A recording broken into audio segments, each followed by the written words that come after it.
মধ্যপ্রাচ্যে যুদ্ধের প্রভাবে অস্থির দেশের জ্বালানি তেলের বাজার। দাম বাড়ার আশঙ্কায় জ্বালানি সংগ্রহে ভিড় করছে চালকরা। আরো জানাতে টাঙ্গাইল থেকে সরাসরি যুক্ত হচ্ছেন সহকর্মী অভিজিৎ ঘোষ। অভিজিৎ, পেট্রোল পাম্পগুলোর এখনকার কি চিত্র দেখছেন এবং আসলে আতঙ্কে জ্বালানি তেল কেনার হিড়িক কেমন পড়েছে সেখানে জানাবেন।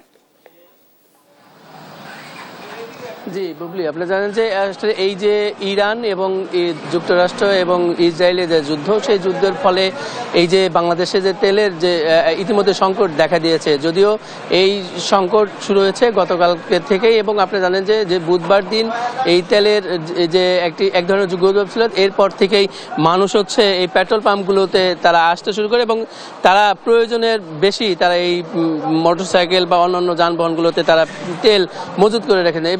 এই কারণে বৃহস্পতিবার থেকেই প্রত্যেকটি তেলের পাম্পে এই তেলের সংকট তৈরি হয়েছে। এবং আজকে যে এটি হচ্ছে, আমি যে এলাকায় রয়েছে এটি হচ্ছে টাঙ্গাইলের ভুয়াপুর ফিলিং স্টেশনে।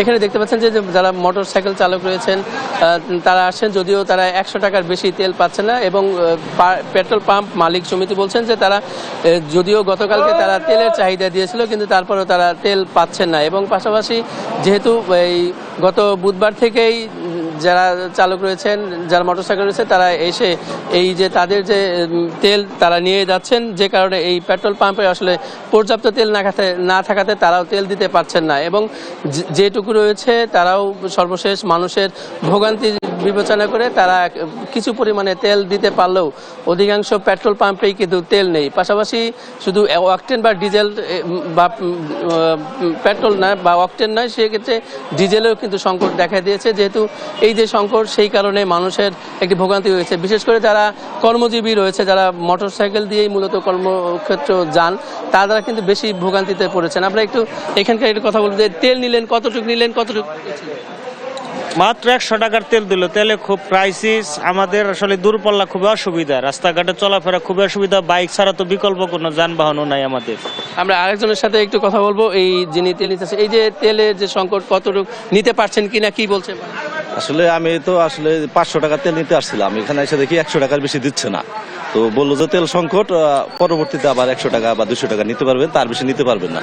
আসলে আমাদের সারাদিনই ঘুরতে হয়, বিভিন্ন কাজে যাইতে হয়, কিন্তু আসলে তেল সংকটের কারণে আমাদের অনেকটাই সমস্যায় পড়তে হচ্ছে। জি, তিনি বলছিলেন যেহেতু তারা বিভিন্ন জায়গাতে তারা যাতায়াত করেন, সেই ক্ষেত্রে যে সংকট তারা দেখছেন, এই সংকট যদি দীর্ঘমেয়াদী থাকে সেক্ষেত্রে যারা কর্মজীবী মানুষ আছেন তাদের জন্য চরম ভোগান্তি পোহাতে হবে। আর যেহেতু পেট্রোল মালিক বলছে যে তারা তেলের যে অর্ডার দিয়েছে, তারা এখন পর্যন্ত তারা পেট্রোলের তেল পাচ্ছে না। তেল পেলেই হয়তো যে সরকারি যে নির্দেশনা রয়েছে সেই অনুযায়ী তারা পেট্রোল, ডিজেল বা অন্যান্য তেল তারা সরবরাহ করবেন। এই ছিল টাঙ্গাইলের থেকে জ্বালানি নিয়ে আমার কাছে সর্বশেষ।